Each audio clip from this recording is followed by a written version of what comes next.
Siska baru tahu kalau tempat kerjanya adalah makam setelah seseorang mati.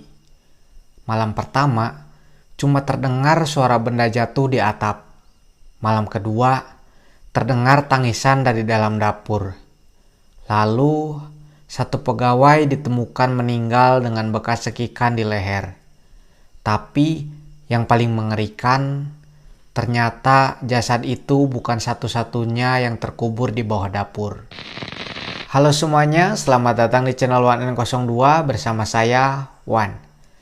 Cerita ini bakalan seru dan menegangkan. Pastikan kalian menontonnya sampai akhir ya. Gak usah berlama-lama, kita langsung saja. Tapi sebelum ke ceritanya, subscribe channel ini dan pastikan lampumu sudah dimatikan karena mereka suka kegelapan.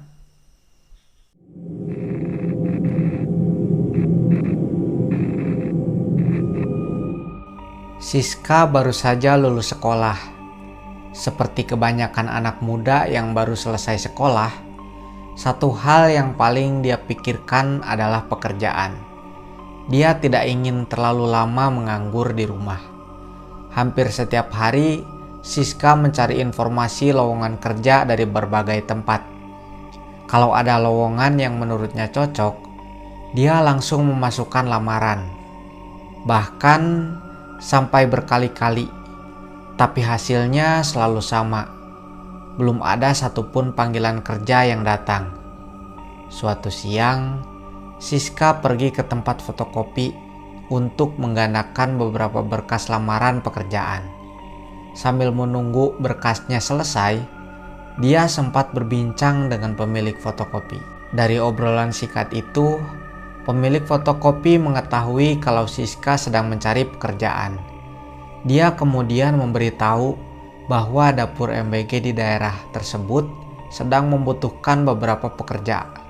Siska langsung tertarik. Tanpa banyak pikir, dia segera mencari informasi tentang pekerjaan tersebut. Setelah berkasnya siap, Siska memasukkan lamaran ke dapur MBG itu. Dia tidak terlalu berharap banyak. Pengalaman sebelumnya membuat terbiasa menunggu tanpa kepastian. Namun, sekitar 1 minggu kemudian, sesuatu yang sudah lama dia tunggu akhirnya datang. Siska mendapatkan panggilan kerja. Hari itu wajahnya terlihat sangat bahagia. Setelah berbulan-bulan memasukkan lamaran ke berbagai tempat, akhirnya ada satu tempat yang menerimanya. Hari pertama bekerja pun tiba. Karena pekerjaan di dapur MBG tersebut dilakukan pada malam hari, Siska berangkat sekitar pukul 8 malam. Dengan mengendarai motor, dia menuju tempat kerjanya dengan perasaan semangat. Sesampainya di dapur, Siska langsung menuju ke bagian tempat dia bekerja. Malam itu suasananya sebenarnya tidak terlalu berbeda dengan tempat pekerjaan pada umumnya. Beberapa pegawai sibuk dengan pekerjaan masing-masing. Ada yang menyiapkan bahan makanan, ada yang membersihkan peralatan, ada juga yang mengurus bagian pengemasan. Siska mengikuti pekerjaan yang sudah diberikan kepadanya. 1 jam berlalu. Semuanya masih terlihat normal. Sampai akhirnya, waktu menunjukkan tepat tengah malam. Saat Siska sedang fokus bekerja, terdengar suara keras dari atas. Suara itu seperti sesuatu yang sangat berat jatuh di atas atap dapur. Siska spontan menoleh ke atas. Beberapa pegawai juga sempat melihat ke arah langit-langit. Namun, tidak lama kemudian mereka kembali bekerja seperti biasa. Siska yang merasa penasaran akhirnya memberitahu salah satu teman kerjanya mengenai suara tersebut. Temannya justru terlihat biasa saja. Kejadian seperti itu ternyata sudah sering terjadi di dapur tersebut. Tidak ada yang tahu pasti apa penyebabnya. Karena selama ini tidak pernah ditemukan benda apapun di atas atap. Siska berusaha tidak terlalu memikirkannya. Malam semakin larut. Pekerjaan akhirnya selesai sekitar pukul 3 pagi. Siska kemudian pulang menggunakan motornya. Awalnya, perjalanan terasa biasa saja. Jalan sudah sangat sepi. Lampu-lampu rumah di sepanjang jalan juga sebagian besar sudah mati. Namun, baru beberapa menit berjalan, Siska merasakan sesuatu yang aneh. Motor yang dikendarainya tiba-tiba terasa sangat berat. Tarikannya seperti tertekan. Padahal, jalan yang dilewatinya cukup datar. Siska sempat mengira bannya bocor. Dia kemudian menghentikan motor di pinggir jalan. Dengan penerangan seadanya, Siska memeriksa kedua ban motornya. Semuanya terlihat normal. Karena tidak menemukan masalah, Siska kembali menyalakan motor dan melanjutkan perjalanan. Anehnya, begitu motor kembali berjalan, rasa berat tadi langsung hilang. Motor kembali normal seperti tidak pernah terjadi apa-apa. Siska mulai merasa sedikit tidak nyaman. Namun, dia memilih untuk tidak memikirkan kejadian tersebut. Setibanya di rumah, Siska membersihkan diri lalu masuk ke kamar. Dia sudah sangat lelah. Tubuhnya ingin segera beristirahat. Tetapi, ketika baru saja berbaring, terdengar suara dari atas rumah. Siska langsung membuka matanya. Suara itu sangat mirip dengan suara yang didengar di dapur tempat kerjanya tadi. Sesuatu seperti benda berat baru saja jatuh di atas atap rumah. Siska terdiam. Dia menunggu beberapa saat, tidak ada suara lain. Kemudian beberapa menit berlalu. Suara itu terdengar lagi. Kali ini Siska benar-benar ketakutan. Dia tidak berani keluar kamar untuk memeriksa atap. Semalaman, Siska hanya berbaring sambil menatap langit-langit kamar. Matanya sulit terpejam. Setiap kali terdengar suara kecil dari luar, tubuhnya langsung menegang. Malam itu terasa sangat panjang.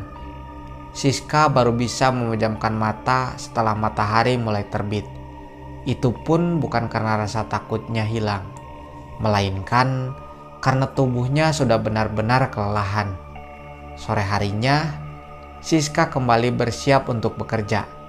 Meski masih memikirkan kejadian semalam, dia tidak ingin baru masuk kerja sudah membuat masalah. Dia kembali mengendarai motornya menuju dapur MWG.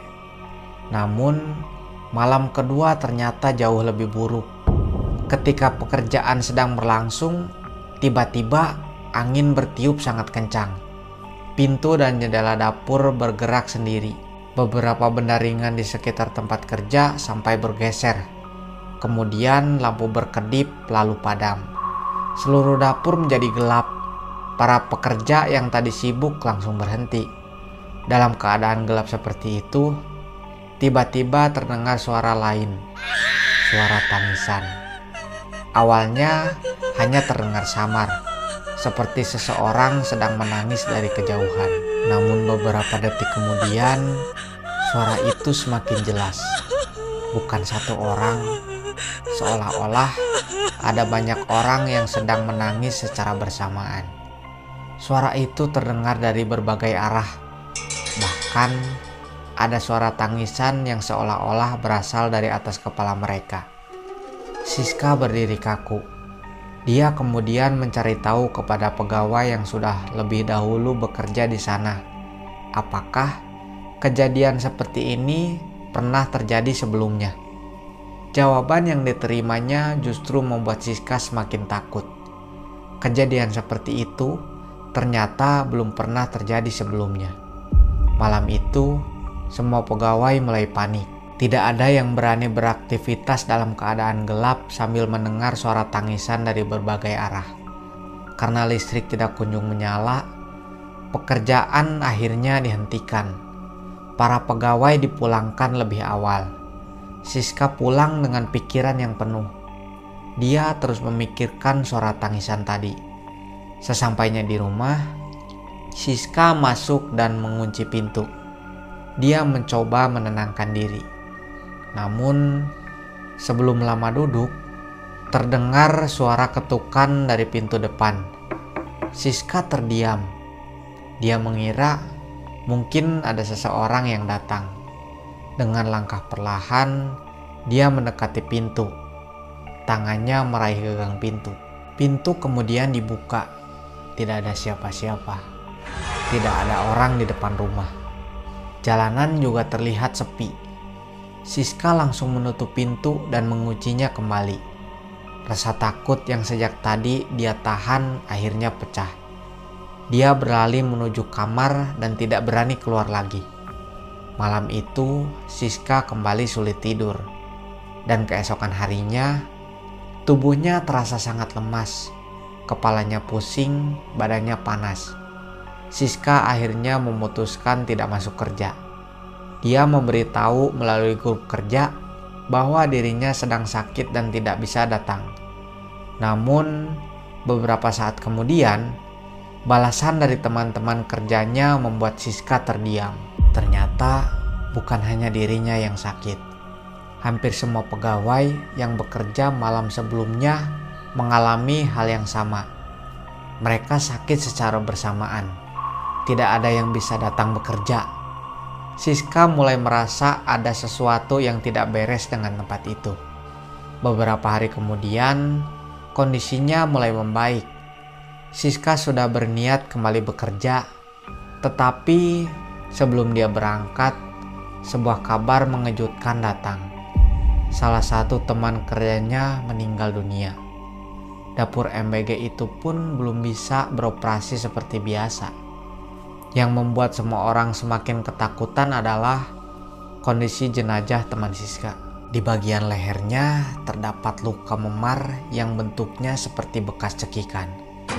Sejak saat itu, tidak ada lagi pegawai yang menganggap kejadian di dapur tersebut sebagai sesuatu yang biasa.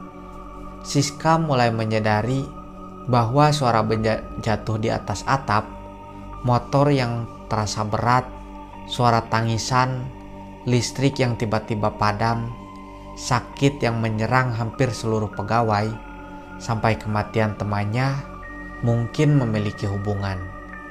Dan yang paling membuat Siska takut, semua kejadian itu ternyata baru saja dimulai. Karena 1 minggu berikutnya, sesuatu yang jauh lebih mengerikan mulai terungkap dari dapur MBG tersebut. Setelah kabar kematian salah satu pegawai tersebar, suasana di dapur MBG itu berubah total. Tidak ada lagi yang berani menganggap kejadian sebelumnya sebagai kebetulan. Dapur yang biasanya dipenuhi suara aktivitas malam hari, kini justru terasa kosong dan menakutkan. Siska sendiri masih berada di rumah karena kondisi tubuhnya belum benar-benar pulih. Selama beberapa hari, dia terus memikirkan kejadian yang dialaminya. Semua kejadian itu terasa seperti rangkaian yang saling berhubungan. 1 minggu berlalu, dapur MBG masih belum beroperasi sepenuhnya. Pihak pengelola akhirnya memutuskan mencari bantuan seseorang yang dianggap memahami kejadian-kejadian seperti itu. Orang tersebut kemudian datang dan memeriksa seluruh bagian dapur. Awalnya tidak ada sesuatu yang terlihat aneh. Namun, ketika pemeriksaan dilakukan lebih lama, perhatian orang tersebut tertuju pada bagian lantai dapur. Ada sesuatu yang terasa tidak beres dari tempat itu. Setelah ditelusuri, diketahui bahwa bangunan dapur tersebut ternyata berdiri di atas area yang dulunya merupakan makam. Makam itu sudah lama tertimbun ketika pembangunan dilakukan. Masalahnya, makam tersebut tidak pernah dipindahkan atau diurus kembali ketika bangunan dibuat. Hal itu membuat semua orang yang mendengar penjelasan tersebut terdiam. Selama ini, mereka tidak pernah mengetahui bahwa di bawah lantai tempat mereka bekerja ternyata ada makam. Kemudian pemeriksaan dilakukan lebih lanjut. Menurut penjelasan orang tersebut, gangguan yang muncul bukan sekedar karena tempat itu bekas makam. Ada sesuatu yang merasa terganggu karena makamnya tertimbun dan keberadaannya tidak dipedulikan. Itulah sebabnya kejadian aneh terus muncul. Orang tersebut kemudian menyampaikan bahwa satu-satunya cara untuk menghentikan gangguan tersebut adalah membongkar bagian lantai dapur dan memastikan makam tersebut ditemukan serta dipindahkan dengan layak. Awalnya, pihak pengelola merasa berat. Dapur itu baru saja digunakan untuk kegiatan operasional. Membongkar seluruh lantai tentu membutuhkan waktu dan biaya. Namun, setelah melihat kejadian yang sudah terjadi, mereka akhirnya mengambil keputusan. Lantai dapur dibongkar, semakin dalam lantai dibuka. Suasana di sekitar dapur semakin terasa tidak nyaman. Para pekerja yang membantu pembongkaran bahkan berkali-kali berhenti karena mencium bau amis yang sangat kuat. Pembongkaran terus dilakukan, sampai akhirnya salah satu pekerja menemukan sesuatu. Kain berwarna putih yang sudah kusam dan tertutup tanah.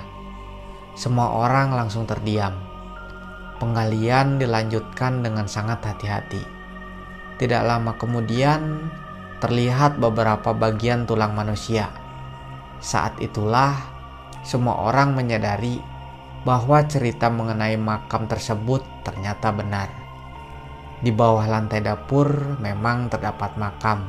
Setelah penemuan itu, seluruh bagian makam kemudian dibongkar dengan hati-hati. Suasana dapur yang biasanya ramai, kini terasa sunyi.